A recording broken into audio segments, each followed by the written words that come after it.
This is the Ielts listening test. You will hear a number of different recordings and you will have to answer questions on what you hear. There will be time for you to read the instructions and questions, and you will have a chance to check your work. All the recordings will be played once only. The test is in 4 parts. At the end of the test, you will be given 10 minutes to transfer your answers to the answer sheet. Now turn to Part 1.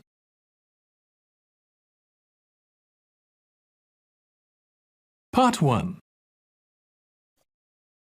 You will hear a telephone conversation between a client who wants to rent short-term accommodation and a rental agent. First, you have some time to look at questions 1 to 5.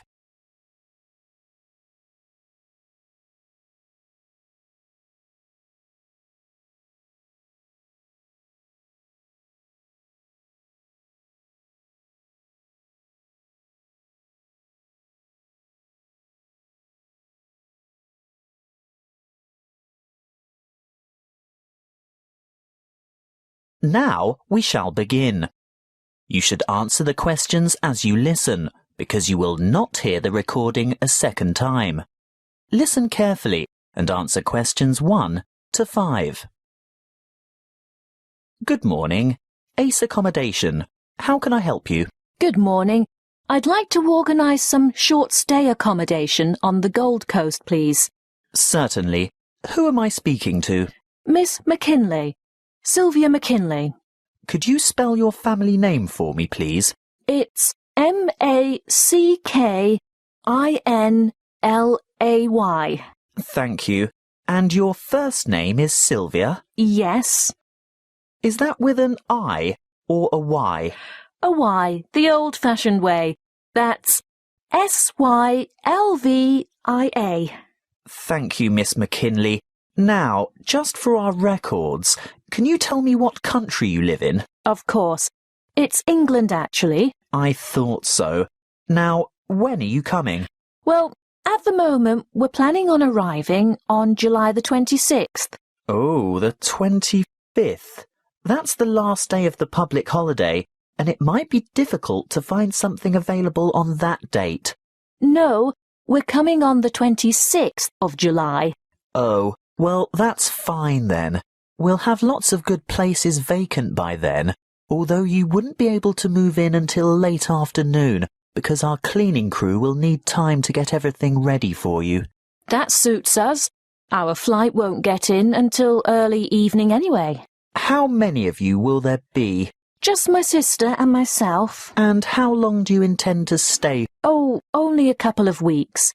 We'd like to stay longer, but we'll have to get back to work. So, you're not coming on business then? No, it's just a holiday. Why? What difference does that make? Oh, you'd be surprised. Business people have different needs.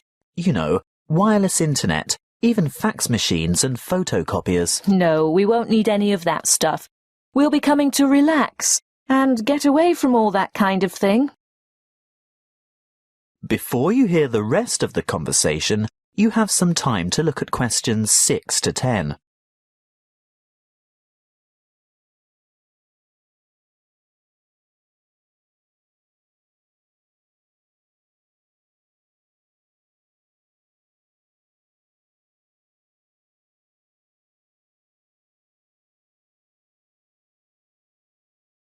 Now listen and answer questions 6 to 10.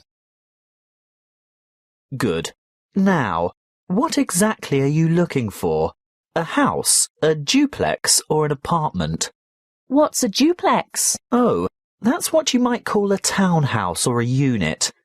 You know, 2 houses semi-detached on the same property. Oh, I see.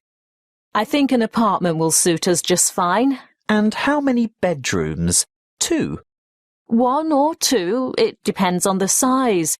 My sister and I don't mind sharing if it's a decent-sized bedroom with 2 beds. Well, that makes it easier. And car parking? Will you require a lock-up garage? They're a little harder to find with an apartment. We'll have a hire car, and as far as I know, there are no regulations concerning car parking. I think as long as it's not parked on the street and it's secure, there shouldn't be any problems. OK. Now, I'm assuming you want something by the beach. Yes, that's the idea. We want to enjoy the surf, sand and sunshine. OK, but before we settle on an area and discuss your price range, I'll need to know about other necessities. What do you mean? Well, for example, do you want to be close to a shopping mall or the casino or the fun parks? Or do you want to be in a complex with or near a swimming pool? No, none of that really matters to us. But we'd like to have reasonable access to the motorway so that we can drive up to Brisbane to visit friends there. Well, there are quite a few lovely small towns to choose from. There's Main Beach, which is north of Surfer's Paradise, or Mermaid Waters, which is a bit further south, or Palm Beach, which is quite a bit further south. Mermaid Waters sounds delightful. Is it close to the motorway? Well, not really. The M1 is actually closest to Palm Beach, and prices are likely to be more reasonable there too. That's settled then. Palm Beach it is. Now, if you'll just give me your email address, I can send you information about the town and lots of photos. Well, my email is smac13@hotmail.com. And one final thing. How much are you looking to spend per week on accommodation? Do you want something at the luxury end of the market? You know, newly redecorated, great views, all the mod cons? Not necessarily. Could we get something clean, comfortable and reasonable for $1,200 a week? Could you stretch that to $1,500 a week? I've got a property in mind that you'll absolutely love, but you'd have to go to $1,500. $1,200 wouldn't cover it. All right then, but that's our top limit. Good. I'll get onto this straight away, and there should be something in your inbox shortly.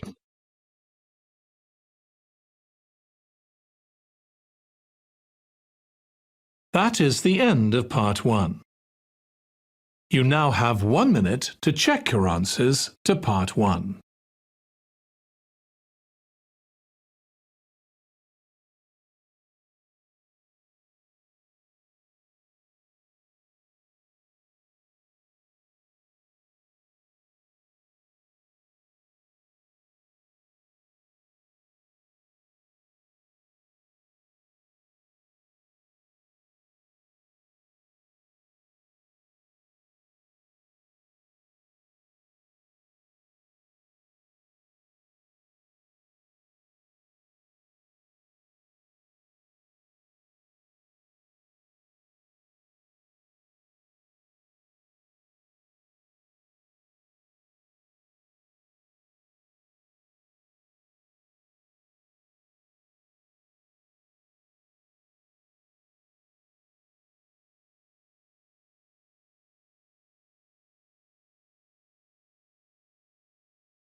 Part 2.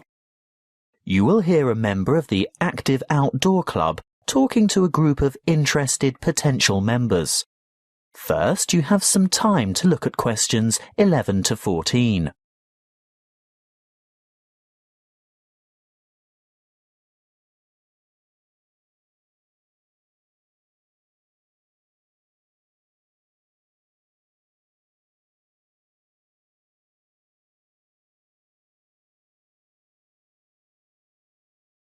Listen carefully and answer questions 11 to 14. I'd like to welcome you all to our Active Outdoor Club. I'll start by telling you a little bit about the history of the club and all that it can offer, and there will be a chance for you to ask questions over tea and coffee in the lobby afterwards.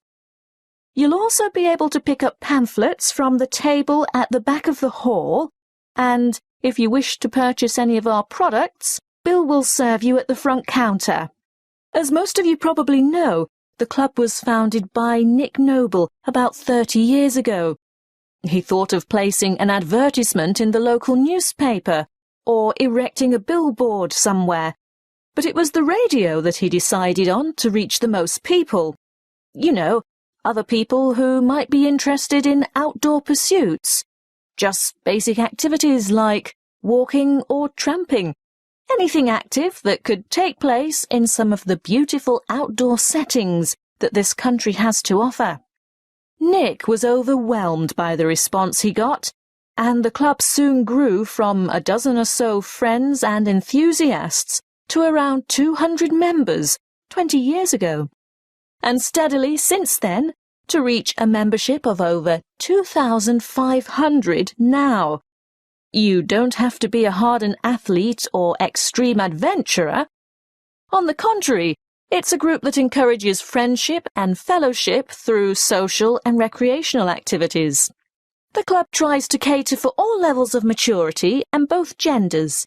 In fact, anyone who has the physical ability and a moderate level of health and fitness to participate in open-air activity on a regular basis.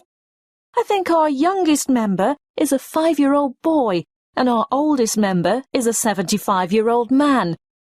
Of course, we have more challenging opportunities for those who are up to it, but all excursions are graded according to level of difficulty, and there will always be something for those families with small children.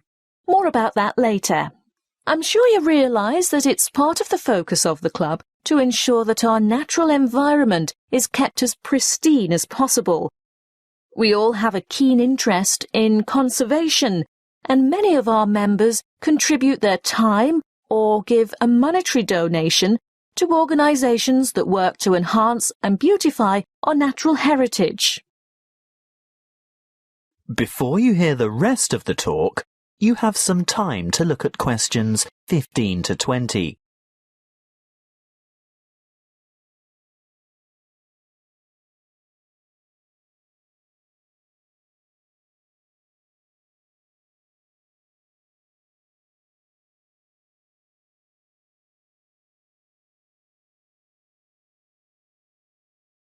Now listen and answer questions 15 to 20.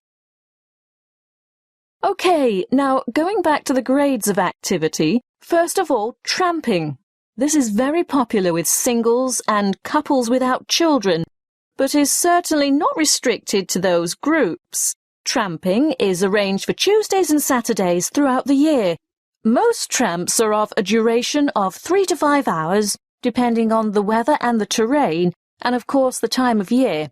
You would need to check the newsletter or the website to find out place and time, and, if you wish to participate, phone the coordinator who can give you more information.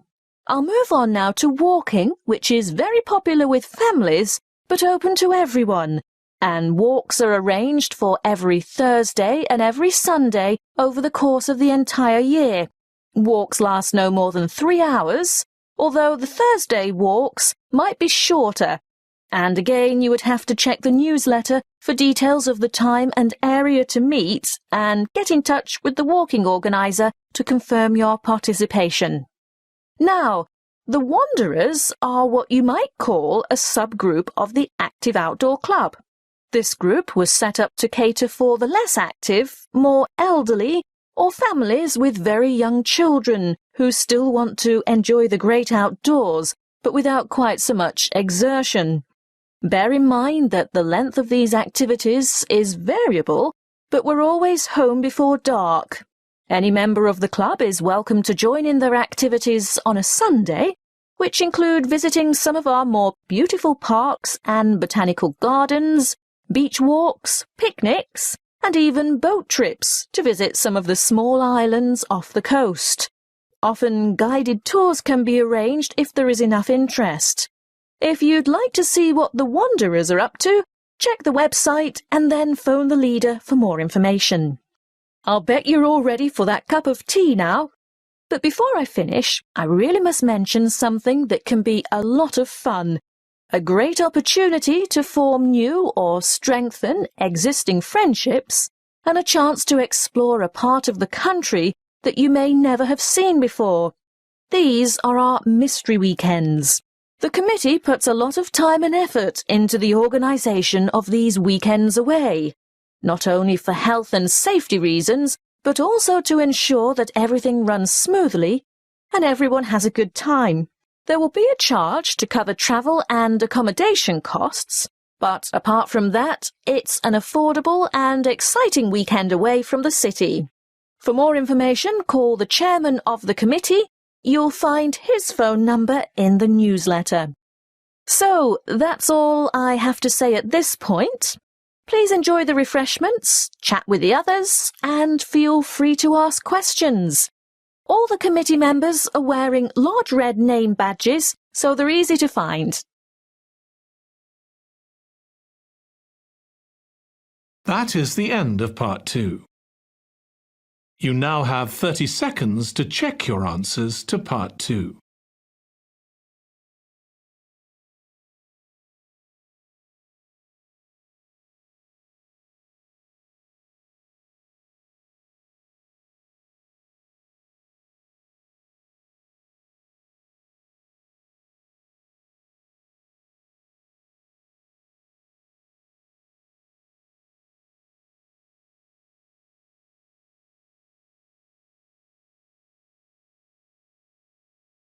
Part 3. You will hear a conversation between an academic advisor and a student asking for information about a particular subject that she wants to study. First, you have some time to look at questions 21 to 26.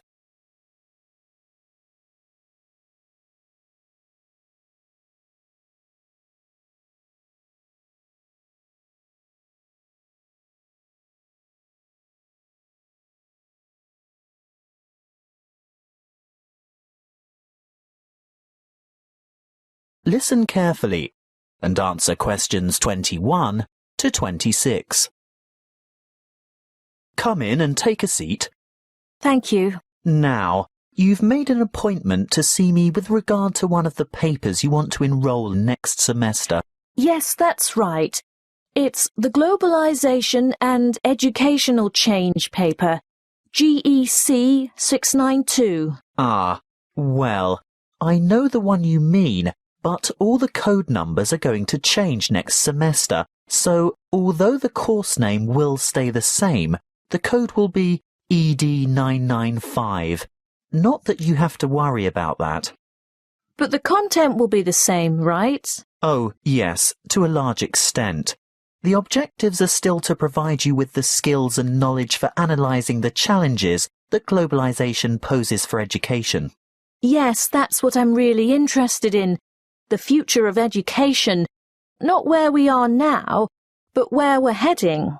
Well, you'll most likely enjoy the course because it'll give you the opportunity not just to explore, but also to document the advancement of new educational developments.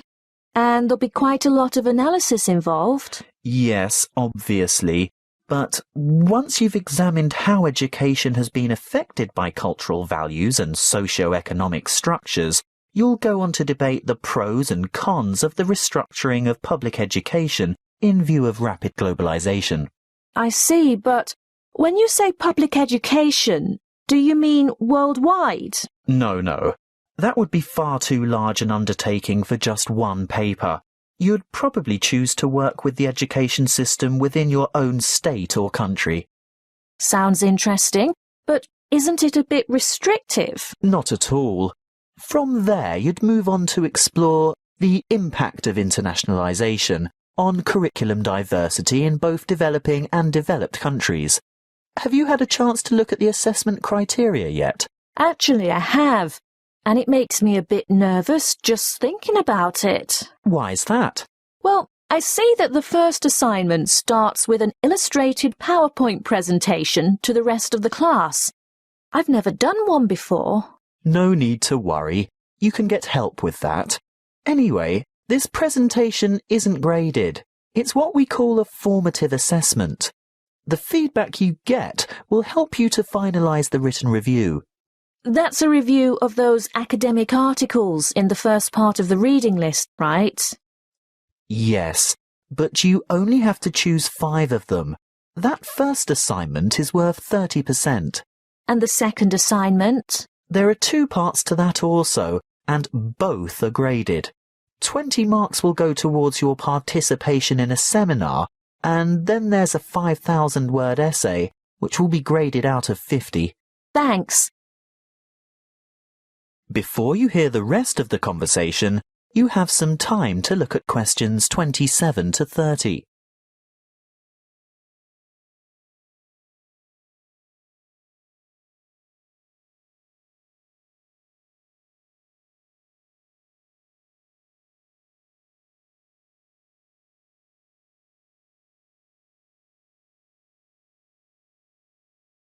Now listen and answer questions 27 to 30. Is there anything else I can help you with? Yes, the reading list is quite long. Where do you think I should start? Well, I'd suggest you leave the articles until the semester is underway, but a good preparation would be to look at some of the major texts. These ones here. In any particular order? You could start with this one by Tower, here at the bottom of the page. Sorry, who? Tower. Tower, 2007, Comparative Education. That should give you a good basis. Then move on to Eliot, Educational Issues of the New Millennium. But be sure to get the 2008 edition, not the original 1998 edition, because so much has changed since 1998. The new edition has extensive revisions and a lot of new material. OK, so that's Tower first, then Eliot. I think I could handle a couple more over the summer break. Well, in that case, look for Brown's Education and Globalisation, published in 2009. Actually, there are quite a few books by Brown, but I'd start with that one and leave his others till much later. And I'd also really recommend this one here, Globalisation and Knowledge Policy by York, published quite recently in fact, 2010. That is the end of part 3. You now have 30 seconds to check your answers to part 3.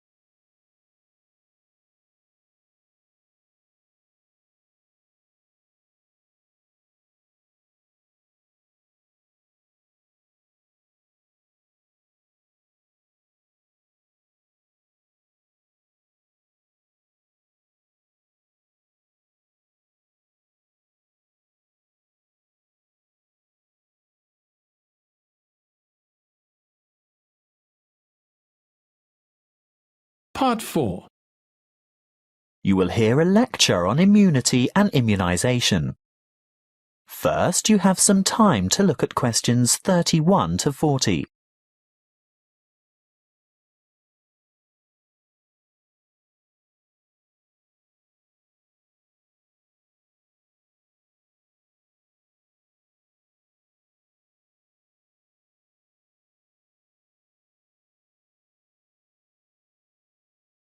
Listen carefully and answer questions 31 to 40.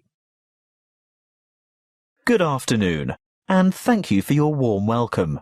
This will be the first talk in a series of 5 on health interventions, protection and prevention. Could I start by asking for a show of hands? How many of you have had a flu vaccination at the beginning of winter? I thought so. You young ones always think you're indestructible. Well, as you are no doubt aware, disease-spreading germs or pathogens are everywhere. On a daily basis, the human body has to ward off attacks by various harmful bacteria and viruses. A healthy body has a good defense system against many of these germs, but the defense only operates well against microorganisms that it has already encountered, in which case it is said to be immune. There are 2 ways in which humans acquire natural immunity. Actively, when a person has first suffered and then recovered from an illness, and passively, when ready-made protection is transferred into the body. For example, from the maternal blood via the umbilical cord to an unborn child, or through breast milk. Now, artificially acquired immunity can help the body to fight disease, so we can use active immunization as a preventative measure. This is when a person is vaccinated against an illness by injection or oral ingestion of a tiny amount of weakened or inactive germs, not enough to actually cause him or her to contract the illness, but sufficient for the body's defense system to recognize and respond to the threat by forming antibodies. Intervention using passive immunization, on the other hand, is a method of curing an illness after it is too late for prevention. It is less effective than active immunization and takes longer to work. It is used when the body has already been invaded by bacteria and the person is ill. In this case, there is no time for the body to make antibodies of its own, so proteins, usually taken from the blood of animals, are injected to equip the patient with the essential antibodies to combat the particular illness. Let's have a quick look at a bit of history. The discovery of vaccination to boost the body's immune system by making it sensitive to particular disease-causing bacteria was made by an 18th century English doctor called Edward Jenner. He noticed that survivors of smallpox, a common but extremely dangerous disease, never contracted the disease a second time. In other words, they were immune. He studied a similar disease in cows called cowpox and realized that people in contact with the infected cows became ill with symptoms resembling smallpox. However, this disease was quite mild by comparison, and those who contracted cowpox were then immune to smallpox. He conducted an experiment by injecting a child with a small amount of pus taken from a cowpox pustule. The child subsequently became ill, but soon recovered. Later, he injected the child with pus from a smallpox pustule, and the child did not get sick. He had developed immunity to the more dangerous disease. The antibodies produced to fight the cowpox bacteria had been able to fight off the smallpox bacteria. What are antibodies? Well, antibodies are made by white blood cells called B lymphocytes, and this is done in response to the presence of antigens, or other bacterial toxins, which have been released by the microorganisms, what we commonly refer to as germs, that have invaded the body. These Y-shaped antibodies, or you can think of them as antitoxins, may stop the toxins or repair the damage they have done by what is known as the antigen-antibody reaction, which takes place within the plasma of the blood. A correct antibody, for that disease, clings to a particular antigen in order to render it harmless. Large numbers of these pairs clump together to form a bigger unit. This is called agglutination and is able to be seen by the naked eye, which is very helpful for doctors and other specialists to determine which illnesses a patient is immune to. Inoculation or active vaccination can protect people from serious diseases. The vaccine may make a person feel unwell for a few days when the immune system starts to produce antibodies to match the introduced antigen. This is called a primary reaction. If that particular antigen should ever enter the body again later, a secondary reaction takes place. The body is then able to produce large numbers of corresponding antibodies within a short time, so the invading antigens are quickly wiped out, without the person suffering any harm from the disease.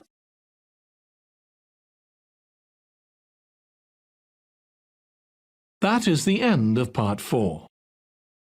You now have 1 minute to check your answers to Part 4. That is the end of the listening test. In the Ielts test, you would now have 10 minutes to transfer your answers to the answer sheet.